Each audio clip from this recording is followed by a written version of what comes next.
Thank you very much, Alistair, and thank you for the invitation. It's actually not the sort of talk that I used to giving, but it's been very interesting to give me an excuse to think about, a reason rather than excuse, I guess, to think about a few things and to reflect more broadly on an issue that is very close to my heart and my interests, which is women and economics. So, as Alistair says, I'm Emeritus Professor at the University of Manchester. I'll talk a little bit more about that in a bit, and I'm also involved in the Royal Economic Society, which I'll also talk about as well. So therefore I've given the credit to both organisations. And what I thought was a good place to start was to think about the perception of economics. And I think this is really important and something that we as economists have a bit taken for granted, that people understood what economics is, what economists do, and all those sorts of things. But it's not as well understood as we as economists might have thought. So this is some information from a survey that was conducted last year for the Economics Network and ING. So the Economics Network, I don't know whether you've heard of them, they're a group that do fantastic work at the University of Bristol about particularly supporting university teaching in economics. And they organised a conference last year about the public understanding of economics. And for that conference, they commissioned a survey. The survey was actually conducted by YouGov, a very well-respected surveying organisation, and it's quite independent of economics, so they didn't have any axe to grind about economics as a discipline. And a general survey was online. It was a national survey, about 1,700 respondents. In some senses, econometrically or economically, not a huge response rate, but pretty respectable. 1,700 people were responded to the survey. And among the various questions they were asked, there was one about, they were asked, I regard economics as a subject usually associated with men, women, both equally, etc. You can look at the big blue one. I've just taken this from their report, with their permission, with their report. You might think, oh, well, 54% say both equally, men and women. So maybe that's not bad. The majority of people in this survey who responded, the general public, thought about economics as being, particularly with one gender. But much more worryingly, 32% of the people associated economics as a subject with men. A mere 1% associated it as a subject with women. And then the others, the 13% who don't knows. So the public perception out there, we might take a little bit of reassurance as economists that the majority of people think, oh yeah, men and women do economics. But you go take those half out and it's very worrying, the predominance of thinking of it as a male discipline rather than a female.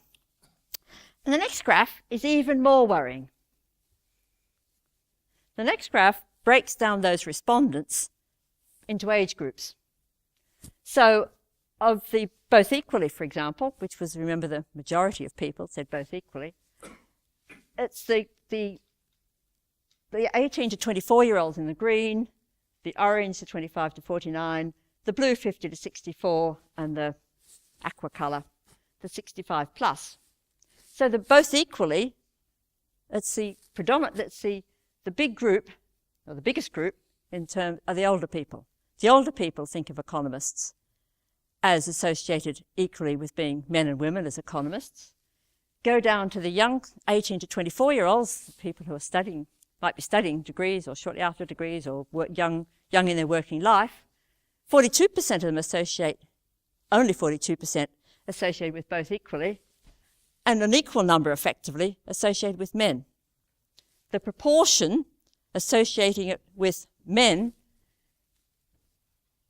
is higher for the young people than with the older people. And that's a really worrying. My priors, and how economics has changed, and it has changed in terms of the gender composition, my priors would have been exactly the opposite. My priors would have been the younger people would think of it more as equally for men and women, and the older people might be thinking, oh, men are always economists. But it's exactly, this survey at least, says it's the opposite. And that I think is very worrying, or should be very worrying to us as economists. So I hope I'm not worrying you. Those of you who are studying economics. I've probably got a number of you undergraduates studying economics, so I hope I'm not worrying you by saying that. Another interesting feature of this survey of the public perception of economics was this question: which of the following do you think economists do?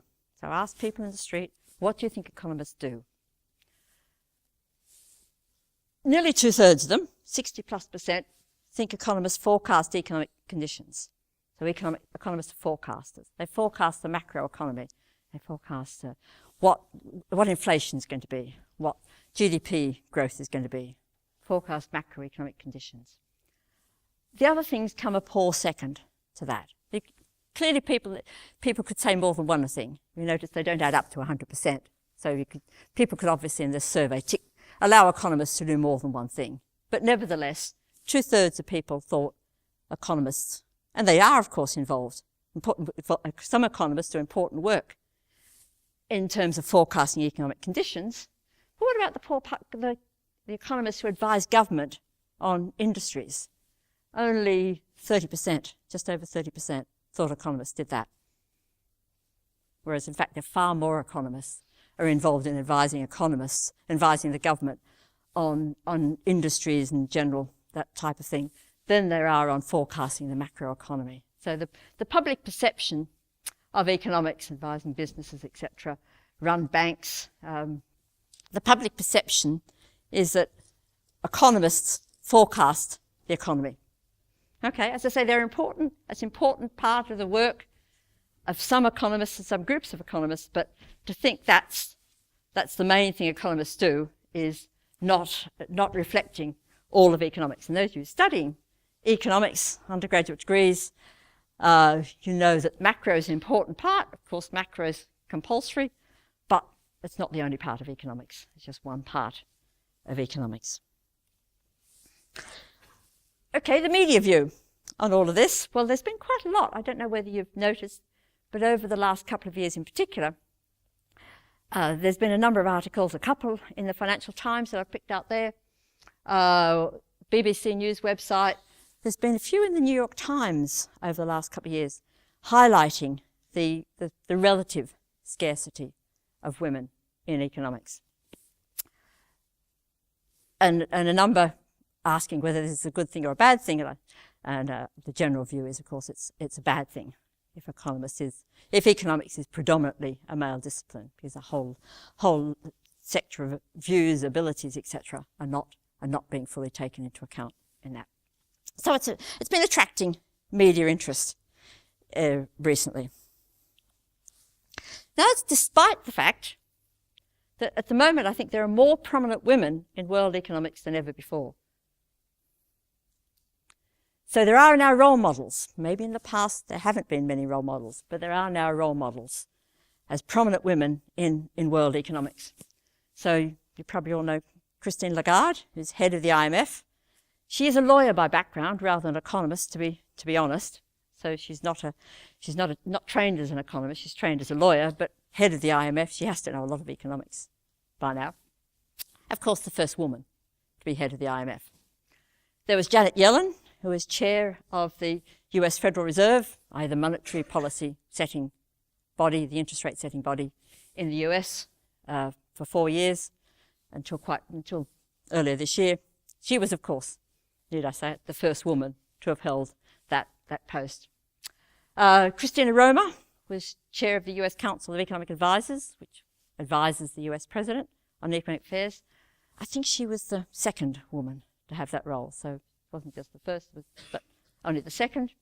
There's only been one winner of one woman who's won a Nobel Prize, unfortunately. But that was in 2009, an Austrian. Asli Demirkurt is the World Bank Director of Research, which of course is hugely important in terms of the research done by the World Bank.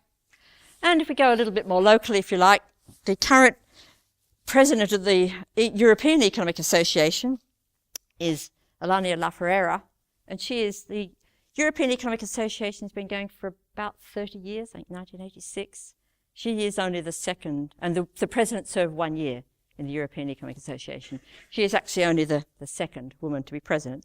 But there are role models. In UK economics, the director of the London School of Economics currently, very impressive lady. I heard her give a lecture a couple of weeks ago, fantastic lecture. Minouche Shafiq is runs the director, the head of the London School of Economics. Rain Newton-Smith, the CBI chief economist, is a woman. Silvana Tenorero is a member of the Monetary Policy Committee. You might have picked up the controversy when earlier this year, I think it was, the Monetary Policy Committee, Silvana was appointed last year, I think. There was a vacancy on the Monetary Policy Committee by the interest rate setting body in the UK. This year, on the short list, there were, I think, 5 women and 1 man, and it was a big controversy when the man was appointed. I think he was a really good appointment. I think it was a really good appointment, but there was a lot of controversy because there was only 1 woman of the 9 people on the Monetary Policy Committee at the time, and when the opportunity came to appoint someone else, it was a man who was appointed. We have locally for the Royal Economic Society, which I'll be talking about a bit, Rachel Griffith, who's a colleague at Manchester, is currently the president-elect and will be the president of the Royal Economic Society next year. Only the 2nd woman president of the Royal Economic Society that's been going since 1890, but we're making progress. And currently the joint heads of the Government Economic Service are 2 women appointed earlier this year, Sam Beckett and Claire Lombardi. So out there are now quite a few women as role models. And it's often said there must be role models for people to think, yes, I can do that. I want to do that sort of job. So they're there. Okay, what about me? I said this was reflection. So this is a potted history of my career, I guess. I went to Manchester in 1977 as a lecturer. I stayed at Manchester for my entire academic career, which is unusual, but we won't go into that. It was always at Manchester. I did spend 2 years after my PhD and before I went to Manchester as an economic forecaster with the National Institute of Economic and Social Research. So I've done a bit of outside of academia, but my whole academic career since PhD has been at the University of Manchester. A lecturer, the usual academic progression, lecturer, senior lecturer, professor, twice head of department for my sins, economics department, and I've been an emeritus professor. I retired, but the University of Manchester thought I deserved to keep the title of professor, so I was made an emeritus professor from 2015. So that was a long time, 38 years at Manchester University. My other affiliation nowadays, the Royal Economic Society. I've done quite a few jobs for the Royal Economic Society, back and forth over the years. I was the Royal Economic Society Women's Committee, I'll talk about a little bit. I had the honour to be the first person to be asked to chair that. Well, actually I was asked when I was on the council and executive of the committee, I was asked to look in to the position of women in UK economics. Everybody appreciated that there weren't many, but there were no good data. We didn't know how many, just knew there weren't many. So I was asked to set up a working group to look at that issue. Out of that came the Royal Economic Society Women's Committee in 1996, and it's still going currently under Sarah Smith from Bristol as chair, who's doing a fantastic job. So there's been an interest in the role of women. I was chair of SHUD, which is the Conference of University Heads of Departments of Economics. So the body that represents, if you like, or tries to represent the interests of economics departments. I chaired that. And I'm now, since 2015, Secretary General, which means basically overseeing the administration of the society. The society is the Learned Society for Economics in the UK. It runs conferences. Many academics in economics departments will be members of the Royal Economic Society. Publishes one of the top economics journals in the world. So I was asked to be Secretary General. I am the first woman to be Secretary General since 1890. There haven't actually been that many Secretaries General because people used to often hold the role for years, but nowadays we're not allowed to do that. So I've been appointed for 5 years, potentially renewable once. But John Maynard Keynes, who those of you doing economics will have heard of Keynes, was Secretary General for 32 years. in the days when you could be Secretary General for a long time. So he was Secretary General for 32 years and President of the Society only in the last year of his life. So I've also done a lot of things outside those. Those of you know about the research assessment exercises. I've chaired the economics panel. I've been involved in the Hong Kong research assessment. I've been involved in panels for the Economic and Social Research Council, for the Leverhulme Trust, and various other organisations. So been a bit busy at times. So what about women in UK economics? I said that the Women's Committee's been doing work, and when back in 1996, I was asked, or maybe 1995, to look at the position of women in UK economics, and we didn't know what the data, we didn't know how many women there were. So we did a survey. So the committee, Karen Mumford, now a professor at York, wrote up the survey. She and I designed the survey. I sent out the questionnaires. She wrote up the results. And we surveyed in 1996. So in 1996, the percentage of women out of economics departments and research institutes within universities, this is just the university sector, there were about 12% of university lecturers, the bottom one, about 12% of university lecturers in economics were women. If you add people with research posts within universities, it went up to just over 17%. You notice that difference has always been maintained. Something I don't think we completely understand, but it's persistently there. The latest survey in 2016, there's going to be another one later this year, but the latest survey is 2016. The percentage in university departments, in the conventional academic teaching research, the roles in university departments, about 25%. So about a quarter of the staff in economics departments are women now. Economics departments in the UK now are women.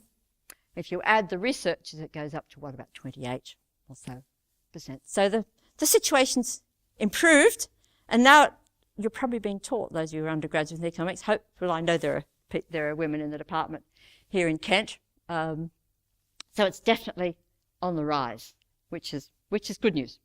Definitely good news. What about by rank?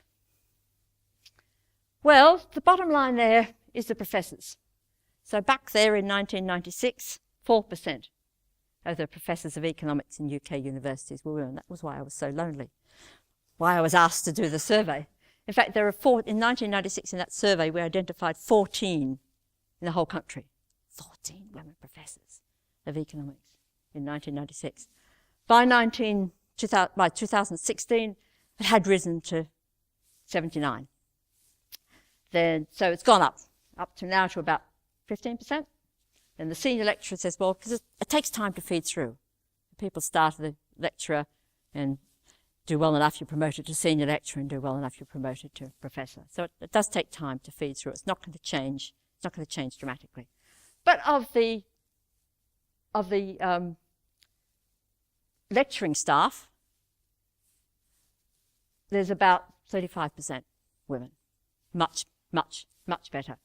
Down from about 16, 17% back then in 1996. So women have the profile, the number of women has increased as the profile. I argue that the profile of women, there's many more role models. There's many more role models now, many more people teaching economics are women.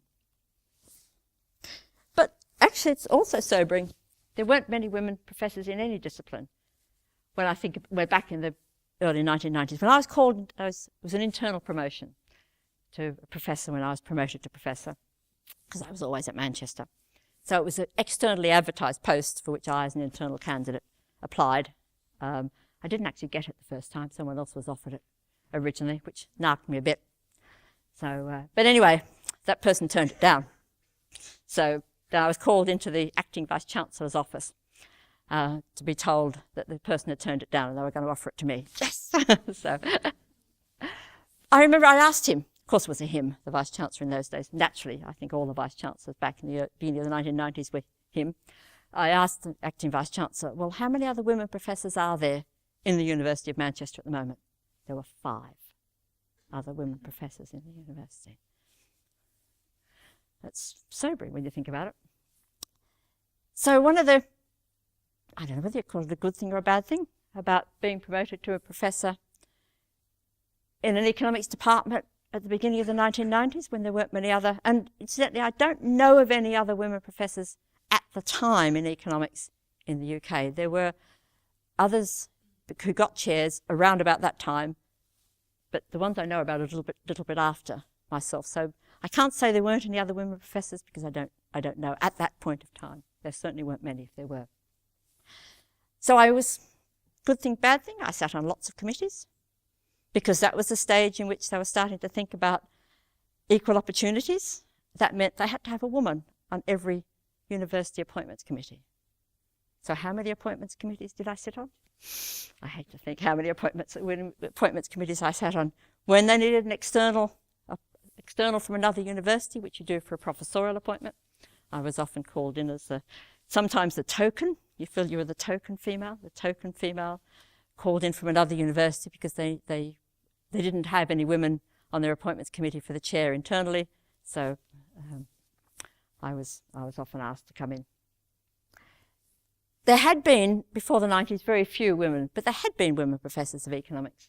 The earliest one I know about was Lillian Knowles, that I've discovered was a professor of economic history. She actually came from she came from a history background rather than an economics background. But she came from a history background into economic history. And she became professor of economic history at the LSE in 1921, which is pretty remarkable. In fact, apparently she did, I was reading up about her this morning, fresh in my mind, that she did a history degree in Cambridge. At the time she did a history degree in Cambridge, she did brilliantly well, but women weren't allowed to have degrees from the University of Cambridge. So she didn't get her degree from the University of Cambridge because women couldn't be graduates at the University of Cambridge. Anyway, so it was very odd. But she became, as I say, she was apparently the second professor in the UK of economic history.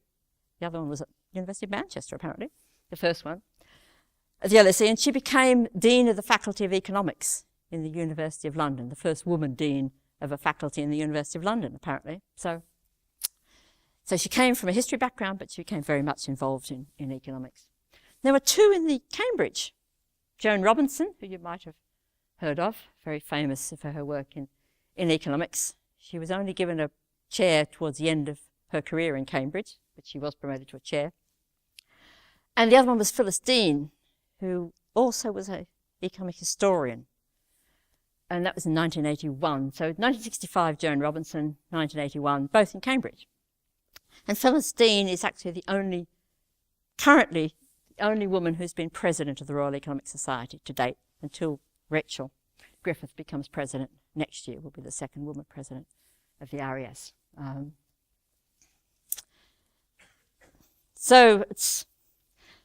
in the 1970s and 1980s, when I was going to conferences, I knew in conferences, of course, there weren't many other women. Well, I was an undergraduate, which you might have picked up the Australian twang, by the way, when I was an undergraduate in economics at Sydney University back in the latter part of the 1960s. From my second year on, I was often the only woman in classes. So I became used to it. I just became used to being the only woman in classes. And I remember my professor at the University of Sydney, when I finished my undergraduate degree and was looking to go into an academic career, he said, I don't think being a woman is going to be a disadvantage. It might even be an advantage. And in many ways it was an advantage because people noticed you. If there weren't many women around, people did notice you. So I was often invited to come and give seminars in institutions, for example, because people knew who I was. Now, I've talked about women in academic economics in the UK. Just want to take a minute talking about the Government Economic Service, because the biggest non-university employer of economists, and those who are thinking about doing an economics degree, if you want to work as an economist, the biggest non-academic employer of economists is the Government Economic Service. They employ about 1,500 economists. Well, last year it was 1,500. I think it's gone up a bit this year. And a third of those are women. So a bit better, actually, overall than the academic. And it's currently, as I said before, currently headed by two women jointly, the Government Economic Service. And the percentage of women in the Government Economic Service is at all levels a bit higher than in the academic economics. So back in 1986, there were 5% of the senior women in the government economic service were women. Sorry, of the senior levels of the government economic service, 5% are women. I'm trying to remember whether I said it out the right way first time. And it increased to 10% by 2001 and 32% by 2011. So if you think of the senior levels of the government economic service as being somewhat similar to professors, which I think broadly speaking you can, there is a substantially higher proportion of women in the government economic service than there are in academia.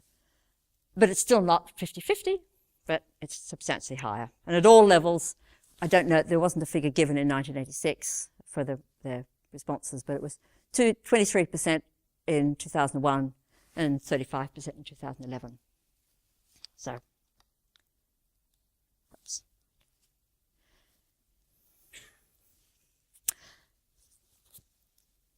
Just to spend a minute talking about my own research interests, because I haven't spent all my time on committees and in meetings. I have had an interesting, enjoyable research career. So my primary research interest is in time series econometrics, and if that turns some of you off, the very thought of econometrics as students sometimes turns people off. I love econometrics. Sorry, it's a great... But it's mainly for an applied focus, and that actually chimes a lot of women who work in economics are more interested in applied type topics.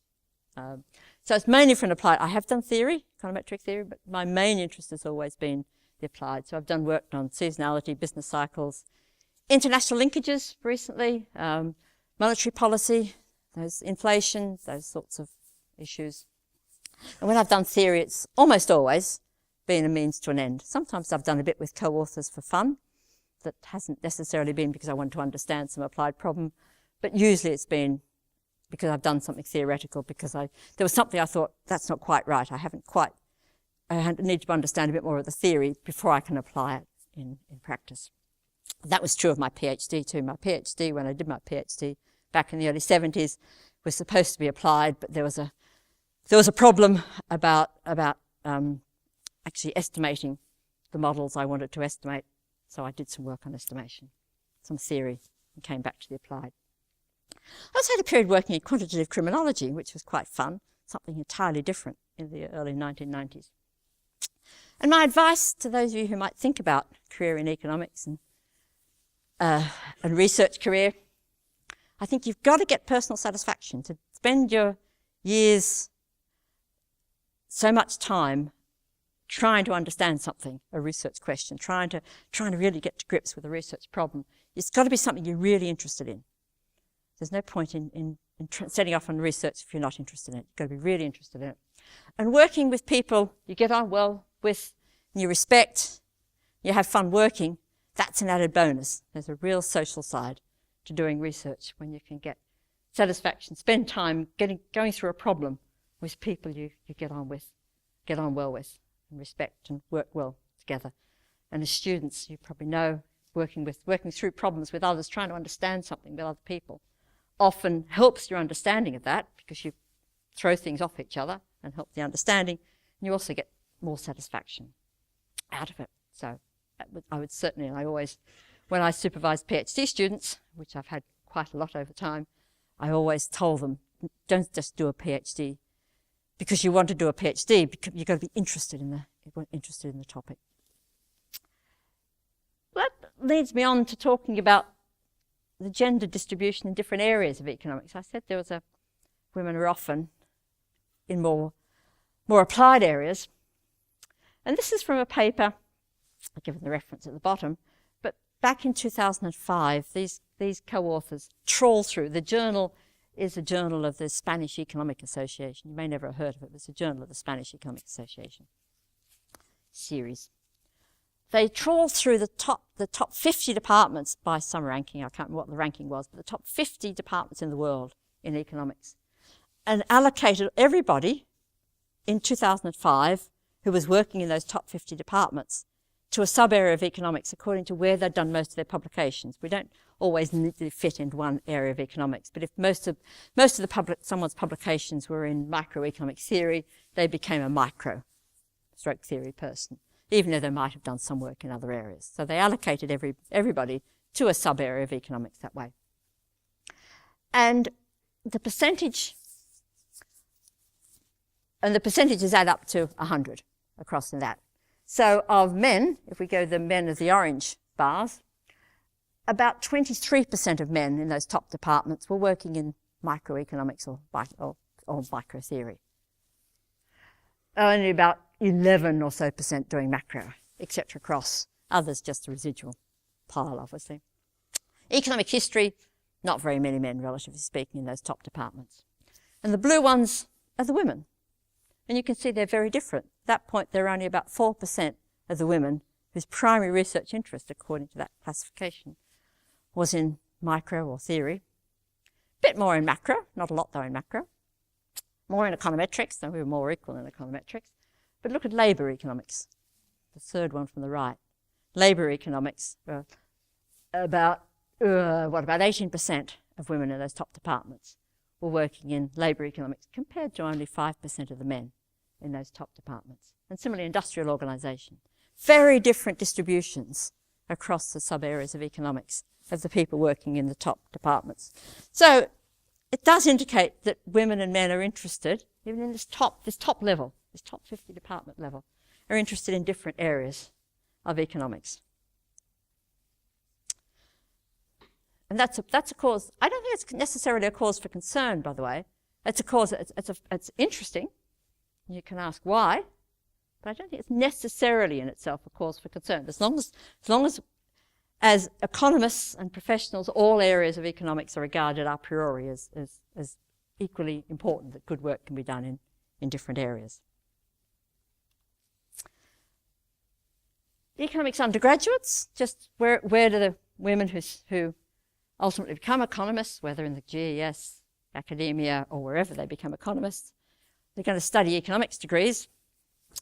Well, here's data from 2003 up to 2014-15 from HEFGE. It no longer exists, HEFGE, but from HEFGE data from England. So this is England data.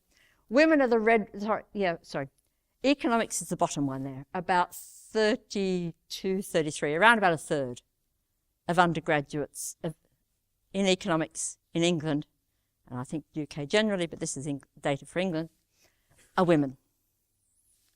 Should we be surprised about that? Well, it's often said that women don't do economics because it can be quite mathematical. Well, the percentage of women in maths is higher. The percentage of women in maths degrees is a high 30s, up to about 40%. So it doesn't really quite, and deeper studies haven't found it stacked up. That's saying it's just because economics can be quite mathematical. It doesn't stack up it may be a factor at the margin, but it's not the main factor as to why women, proportionally fewer women in economics. Business studies is up closer to 50%, and finance is up in the high 40s. So economics is at the bottom and not changing much. It hasn't been changing much over time. It's pretty static, that percentage. What about the sciences? There's been quite a lot of discussion and talk about women in the so-called STEM, science, technology, and maths. Science, engineering, technology, and maths, isn't it, STEM? Subjects. Well, the physical sciences, it's around 40% and slowly going up. So this is the first year. I thought the first year data was probably the most interesting because they've got to enter into a degree, and the overall percentage of undergraduates is going to change more slowly. If it's changing, you're going to see it first in the percentage of first years women. So the percentage of first years in the physical sciences who are women has gone up a bit over not a very long period. I think that's quite good. Mathematics, as I say, it's been bumping around the high 30s. Computer science, bumping around the 18%. Not that many women are interested in computer science relative to others. Engineering technology, there's been quite a lot of active work in engineering to encourage women to undertake engineering. And it does seem to be starting to bear fruit. It's still low at 19%, but it's increased from 16%. And if you think of all subjects, the percentage of women across all subjects in that period has crept up a bit. So first years, it's 58% of all first years in England, university, 58% in 2016, 16, 17 were women. So the message I take from that is things are changing. They're not going to change fast. If we change them in economics, they're not going to change. We want to change them in economics. They're not going to change very quickly. But there are signs that in areas of STEM subjects where they put a lot of effort, the physical sciences and the engineering in particular, it's, I think, beginning to bear some fruit. So there is actions being taken currently. Certainly the Royal Economic Society, where we've been discussing diversity very much recently. And it's a priority, one of our 4 priorities for the next 4 years of the RES is diversity with a particular focus on, well, not just on women, diversity generally, but obviously gender is an important part of that. We've provided some funding for schools outreach to try and encourage diversity. That'll take place next year. We've got a mentoring retreat for junior women academics in economics, which was hugely oversubscribed. So this is a 24-hour event, a day and a half event, to take place just before our main annual conference next year. The society's run them in the past, and they've been quite well attended with about 20 women. There was a call put out for people to young women academics to apply to attend next year's mentoring retreat, and there was 120 odd, I think, applications, a huge increase and far more than can be accommodated in that event. So I think there's a huge interest in it. Government Economic Service is certainly working hard at the moment, and part of that is the degree apprenticeship scheme program that's going to start here at the University of Kent, where there's been talking to Alistair. There's a definite focus on gender as part of that and the diversity. There was a first ever conference hosted by the Bank of England, but including the US Federal Reserve, there's European Central Bank, that took place at the Bank of England this year, in May this year, on gender and career progression within economics. As I say, it's the first conference, and I think it was initiated by the bank, so the bank is doing a lot as well. So I think there is positive signs for the future. I think that there is a lot of emphasis on gender, and a lot of realization that the discipline, if it doesn't embrace more women, increase the participation of women in economics, the discipline itself will suffer, because women bring a different perspective on many issues than men do. Everybody is conditioned by their background and their experiences, and that women will bring a different perspective on some issues than do men. So I think the signs are positive for the future. Yeah. Sorry? How do you become a professor? Well, the road to becoming a professor, so if an undergraduate degree, obviously, then the usual track is a master's degree and then doing a PhD. Yeah. And I'm afraid getting into an academic job nowadays, just the reality is, without a PhD, the chances of getting a job in an academic department nowadays are very small without a PhD. So I'm afraid there's quite a long track of study. My father used to say I was going to be a student forever, but you eventually get to the end of it. But if you enjoy it, so you do a PhD, the research, if you're doing something you're really interested in, it's hard work, but it is really interesting. It has a personal satisfaction doing research that taking courses doesn't quite have. Courses are a means to an end. Hopefully interesting, but so rewarding and worth it. Yes, definitely. And better now than it was for half the population. Yes, that's right. John, I think I'd better. Thank you. Is part of the problem the low numbers of women going into economics really at schools? I think, In that first bullet point. yes. Yes, I debated about whether to put in a slide about the school numbers and perhaps didn't. Yes, the proportionately A-level economics is about 30% females who take A-level economics. And although in many universities, perhaps most universities even, you don't need A-level economics in order to do economics as an undergraduate degree, nevertheless, if you haven't done economics at school, I think many people don't really know what economics involves as a degree as a study, as an undergraduate area to concentrate on. So I think, so the Royal Economic Society, for example, yes, we're taking that stance that at least a place to start, an important place to start, is interesting A-level students and GCSE students, not even if they're not necessarily taking economics at school, but bringing them in and talking about what economics involves and what a good subject it is, and having students around who will tell them what a good course it is to take an economics degree at university. So we think it's part of it, yes. Thank you.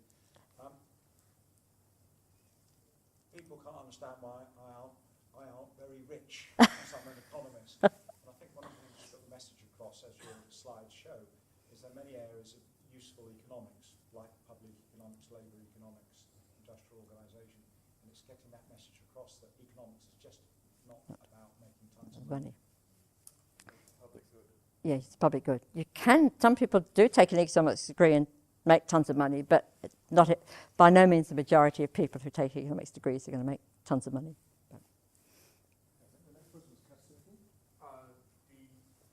Can I ask about throughout your career, so, in terms of your working environment, so have you ever had some kind of the difficulty specific to the female researcher?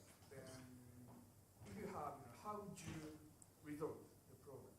Sorry, said it. I didn't. So in the working environment, Good. Yep. have you ever experienced some kind of difficulties Dif- specific to the female researcher? Have I ever said? I don't think so. I mean, for the first 20-odd years of my career, we had a separate, in Manchester, we had a separate department of econometrics and social statistics, which had about 14 staff. For almost all of the time, I was the only woman in that member of staff. But I remember being told, was it the day I arrived, that I could be an honorary male, which wasn't what I wanted to hear. But I don't think I ever had any specific disadvantages. I don't think there's discrimination in that sense. There may be certain types of unconscious discrimination. I wouldn't. I'm not sure, but I don't think I've ever had specific issues because I was a woman. And as I say, because there were so few women back at that period, in fact, I think I stood out more because I was a woman. If you're the only woman in a workshop with 25, 30 people, then people say, who's that woman? Yeah. So just kind of leading on from that question, I just want to ask, what advice would you give to young females entering the field of economics, and how you sort of kept yourself focused and determined to, progress within yourself and, achieve what you have? What advice? Well, the advice I would give would to work out firstly what you enjoy. I think that's important. So an academic career, I've really enjoyed an academic career. I think I really enjoy teaching. I used to enjoy teaching. I don't do it anymore, but used to. I actually miss it now, but I don't miss the administration that went with it, but I do miss the interaction with students and seeing when and that enjoyment of people understanding something and saying, oh, I really understand that now and I didn't understand it before. So work out whether you enjoy that and think about a career, or whether you enjoy, for example, the government economic service. A lot of that, for example, would be policy work, or there's jobs as economists in industry, or sometimes simply things where having an economics background is good, because the economics background usually means you're pretty good with basic, with certain manipulations, understand data, understand trends, etc. So many jobs will look favourably on an economics background. And I think the second part, so I think thinking about what you enjoy is really, really important, then following things you enjoy. and the second part was about how do I keep myself... Well, it was difficult at times. I do have a family. I do have grown-up children, and there's no doubt that was difficult. I think there's periods. But that's true in many occupations, I think. How do I keep myself going?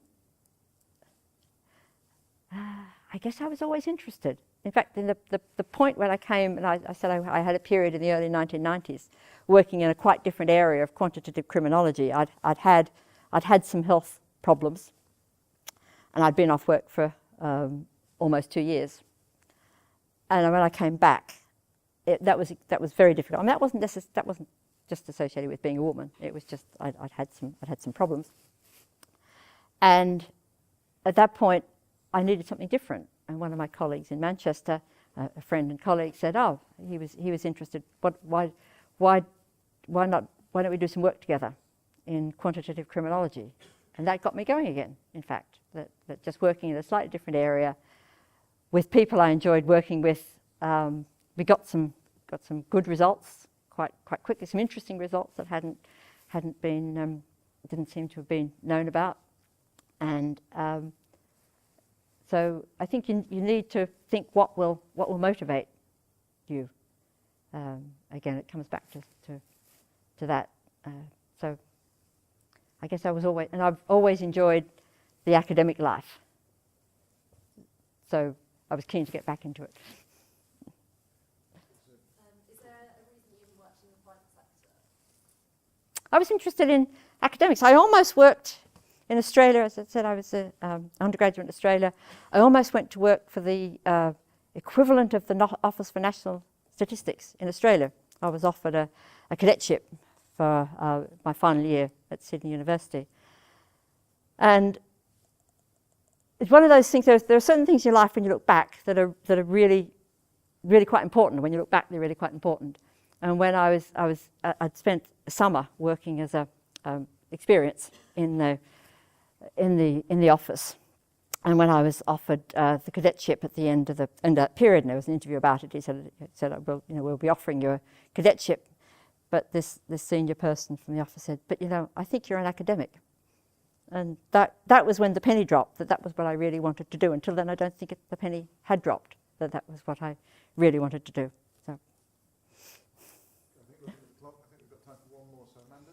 Okay, so this is so it seemed that part of the issue might be that people have the wrong perception about what economics is and what yes. it's trying to do. And I think that back to some of your naughty students about 10 years ago who did this kind of unconventional economics and post-cash economics, and since then there's been quite a lot of effort spent on trying to shift perceptions about what economics is, kind of hashtag what economists do. What's your sense about whether that's worked or not? I think it is having an effect. I think economics, perhaps not all of economics, but perhaps some of what was thought of as mainstream economics was quite, I would be a little bit careful what I say, was perhaps a little narrow. And I think part of the students wanting something else, particularly after the Great Crash, and it wasn't just in Manchester, but there was a movement in a number of universities, I think has had a substantial effect on how economics is taught. Many universities now follow use elements of what's known as this core syllabus, which starts from a slightly different perspective, particularly in the first year. And I think all of that is part of changing the perception and the orientation, not just the perception, but also the orientation of economics. And I think it is changing, but that's a little. But that's a personal perspective. Doesn't represent anybody else's view. Thank you.